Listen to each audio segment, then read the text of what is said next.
Hello everyone, welcome back to my channel. कैसे हो आप सभी? आई एम श्योर कि आप सभी लोग ठीक होंगे।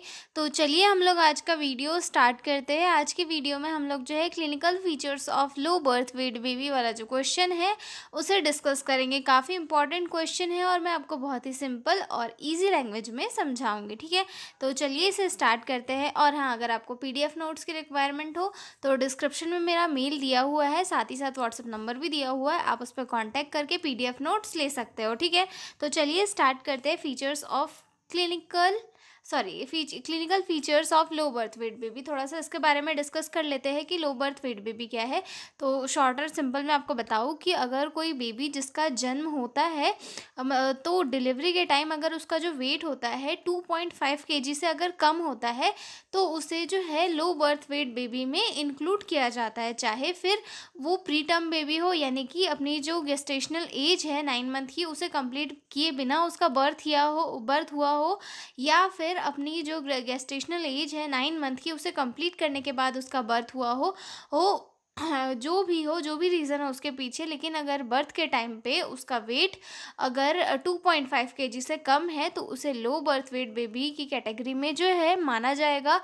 और साथ ही साथ उस बच्चे को स्पेशल केयर और स्पेशल ट्रीटमेंट की नीड रहेगी। ठीक है, अब जो बच्चा बर्थ के टाइम पे 2.5 kg से कम का था उसके क्लिनिकल फीचर्स हम लोग इस जो क्वेश्चन में है उसमें डिस्कस करेंगे। ठीक है, clinical features of low birth weight baby. ठीक है, जिसमें फर्स्ट आएगा जनरल लुक्स एंड अपीयरेंस भी हम उसे मान सकते हैं। ठीक है, body looks small and thin, body weight less than 2.5 kg, loose wrinkled skin due to less weight, head loose looks large compare to body, weak cry and poor muscle tone. Okay, तो जो baby है उसका जो look होगा वो काफ़ी छोटा होगा और पतला दिखेगा। अब साधारण सी बात है, जन्म के टाइम अगर बच्चे का वेट कम है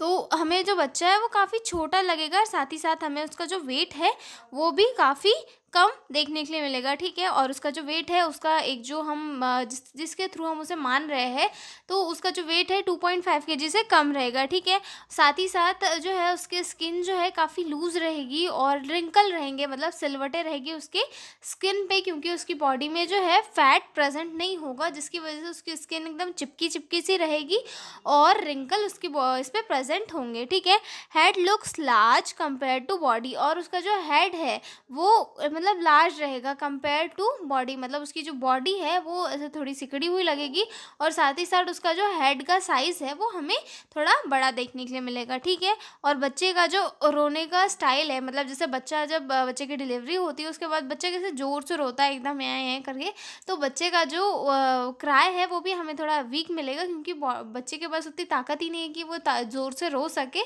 और जो है उसका मसल टोन भी काफ़ी हमें जो है वीक देखने के लिए मिलेगा। ठीक है, अगला पॉइंट आता है हमारा टेम्परेचर रेगुलेशन। ठीक है, जो बच्चा है वो बहुत जल्दी हाइपोथर्मिया में जा सकता है, मतलब बच्चा की बॉडी में एक तो एक फैट कम रहेगा। ठीक है, जिसकी वजह से वो अपने आप को गर्म भी नहीं रख पाएगा। ठीक है, तो उसकी जो बॉडी है वो मतलब इजीली थोड़े से ही ठंडे में रहने की वजह से जो है हाइपोथर्मिया में जा सकता है। ठीक है, has poor control of body due to less subcutaneous fat and immature skin, क्योंकि उसकी जो स्किन है वो काफ़ी इमेच्योर रहेगी, साथ ही साथ सबक्यूटेनियस फैट भी जो उसकी बॉडी में कम रहेगा, तो वो जो टेम्परेचर है उसे प्रॉपरली रेगुलेट नहीं कर पाएगा। अगर थोड़े से ठंडे एरिया में जाएगा बेबी तो जो है उसकी जो बॉडी है वो ठंड पकड़ लेगी, बच्चा जो है हाइपोथर्मिया में चले जाएगा। ठीक है, दूसरा क्लिनिकल फीचर हो गया।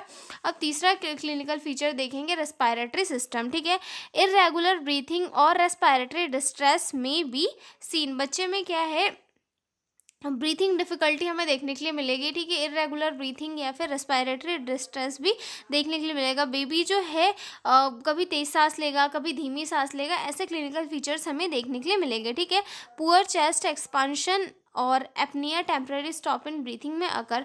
और बच्चे का जो चेस्ट एक्सपांशन है, मतलब जैसे हम सांस लेते हैं तो चेस्ट कैसे ऊपर नीचे होता है, तो बच्चे में जो एक लो बर्थ वेट बेबी वाला बच्चा रहेगा उसमें हमें काफ़ी पुअर चेस्ट एक्सपांशन देखने के लिए मिलेगा, ठीक है। एपनिया यानी कि टेम्पररी स्टॉप इन ब्रीथिंग, मतलब बच्चे का जो ब्रीथिंग स्टाइल है उसमें टेम्पररी स्टॉप भी आ सकता है, ठीक है। कभी कभी जो है कभी मतलब बच्चा सांस रोक देगा या फिर किसी कारण से बच्चा सांस नहीं ले पाएगा, तो ऐसी कंडीशन भी हमें जो है एक लो बर्थ वेट बेबी वाले बच्चे में देखने के लिए मिलेगी, ठीक है।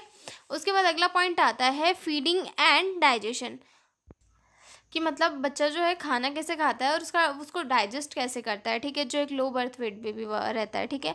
पुअर सकिंग एंड स्वेलविंग रिफ्लेक्स, मतलब बच्चा जो है एक सकिंग मतलब कि दूध को जो है चूसना, कि जब वो मतलब निप्पल से दूध कैसे चूस रहा है, जैसे न्यूबॉर्न रहता है ना तो वो कैसे स्पीड से चूसता है, लेकिन जो नॉर्मल बेबी से थोड़ा वीक बेबी रहता है, प्री मैच्योर बेबी रहता है या फिर लो बर्थ वेट बेबी रहता है, वो बच्चा क्या होता है, इतना स्ट्रांग नहीं होता, तो वो दूध जो है अच्छे से सक भी नहीं कर पाता और साथ ही साथ उसे जो है निगलने में भी दिक्कत होती है। तो इन्हें क्या क्या कहा जाता है, रिफ्लेक्सेस कहा जाता है, जैसे सकिंग रिफ्लेक्स हो गया, या फिर दूध को जब बच्चा निगलता है उसे स्वेलविंग रिफ्लेक्स कहा जाता है। तो ये रिफ्लेक्स भी जो है एक लो बर्थ वेट बेबी में हमें पुअर देखने के लिए मिलता है, ठीक है। डिफ़िकल्टी इन फीडिंग और ब्रेस्ट फीडिंग, बच्चे को जो है फीडिंग करने में दिक्कत होती है और कभी कभी जो है बच्चा दूध की उल्टी कर देता है, वॉमिट कर देता है, क्योंकि वो उसे जो है प्रॉपर तरीके से निगल ही नहीं पा रहा है। और साथ ही साथ उसे अगर हम बॉटल से फीड करा रहे हैं तो भी उसे डिफ़िकल्टी होती है फीडिंग में, और साथ ही साथ मदर का जो फीड है ब्रेस्ट फीड उसे भी लेने में बहुत दिक्कतें होती है, ठीक है। अगला पॉइंट वॉमिटिंग और एब्डोमिनल डिस्टेंशन में अकर, बच्चे को जो है वॉमिटिंग भी हो सकती है कुछ चांसेस में, और बच्चे का जो वेट गेन होता है वो काफ़ी स्लो होता है, मतलब बच्चे का जो वेट है नॉर्मल से बढ़ना चाहिए वो नहीं बढ़ता है, काफ़ी स्लो रेट में जो है बच्चे का वेट बढ़ता है, ठीक है। अगला पॉइंट आता है सर्कुलेटरी सिस्टम, एक लो बर्थ वेट बेबी का सर्कुलेटरी सिस्टम कैसा होता है, जिसमें फर्स्ट आता है वेट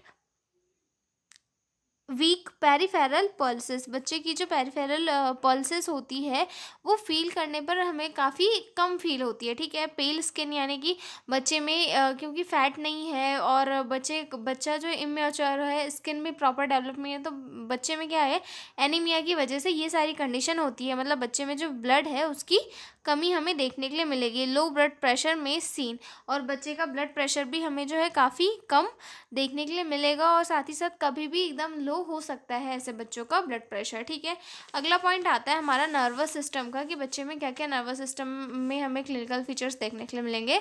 जिसमें फर्स्ट आता है लेस एक्टिव बेबी लेथार्जिक, मतलब बच्चा जो है काफ़ी लेथार्जिक रहेगा, मतलब लेस एक्टिव रहेगा। जैसे बच्चे कैसे रहते हैं कि एकदम हाथ पैर चलाना ये वो करना, तो ये बच्चा जो है काफ़ी वीक रहेगा और थका हुआ सो रहा है तो सो ही रहा है, पढ़ा है तो पढ़ा ही है, मतलब उसमें कोई भी एक्टिव चीज़ें देखने के लिए हमें नहीं मिलेगी, ठीक है।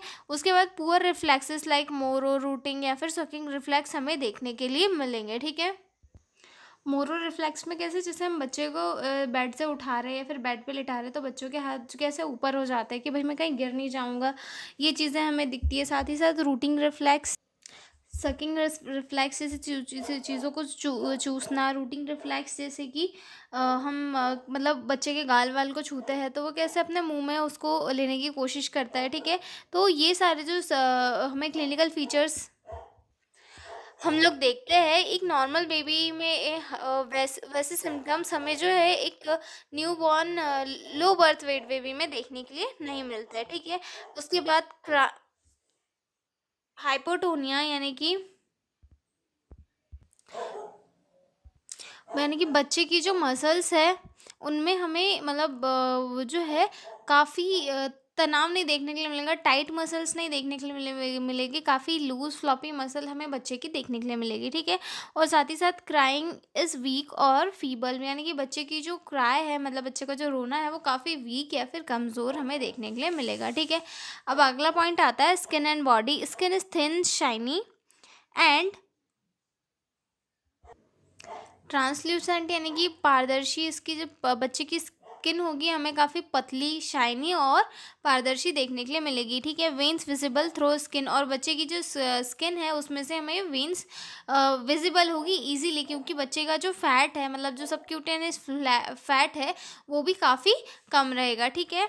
उसके बाद लैंगो हेयर फाइन हेयर में कवर द बॉडी, मतलब जो बाल बच्चे के वोम में, जब बच्चा जब वोम में रहता है उस टाइम पे जो हेयर रहते हैं उसकी बॉडी पे, वो भी जो है ज़्यादा इसमें पूरे बच्चे की बॉडी पे हमें देखने के लिए मिलेंगे, ठीक है। उसके बाद umbilical appear thin and dry, और बच्चे की जो अम्बिलिकल है वो भी काफ़ी थिन और ड्राई हमें देखने के लिए मिलेगी, ठीक है। उसके बाद अगला फीचर आता है अदर फीचर्स, जैसे कि more prone to infection, weak immunity, बच्चा जो है काफ़ी प्रॉन रहेगा इन्फेक्शन के, उसकी इम्यूनिटी काफ़ी वीक रहेगी, क्योंकि बॉडी में ऑलरेडी ब्लड कम होगा, साथ ही साथ वेट कम होगा, फैट कम होगा, तो बच्चा जो है डिसीज़ और इन्फेक्शन से लड़ने के लिए उतना मैच्योर नहीं रहेगा, तो जो है उसकी इम्यूनिटी भी काफ़ी वीक रहेगी, जिसके कारण वो इन्फेक्शन से बहुत जल्दी जो है इन्फेक्टेड हो जाएगा, ठीक है। जॉइंटिस में भी डेवलप अर्ली, और जो न्यूबॉर्न्स होते हैं उन्हें मोस्टली जो है जॉइंटिस होता है, लेकिन जो प्री मैच्योर बच्चे या फिर लो बर्थ वेट बेबीज़ होते हैं उनमें जॉइंटिस के चांसेस बहुत ज़्यादा बढ़ जाते हैं और बहुत जल्दी जो है बच्चे को हो जाता है, ठीक है। उसके बाद डिहाइड्रेशन अकर ईजीली, और बच्चे में जो है डिहाइड्रेशन आसानी से हो सकता है, ठीक है।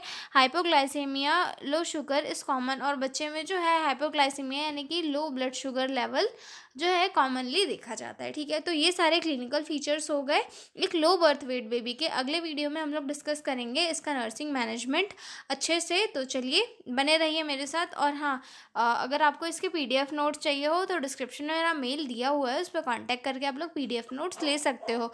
तो मिलते हैं अगले वीडियो में, तब तक के लिए बाय बाय।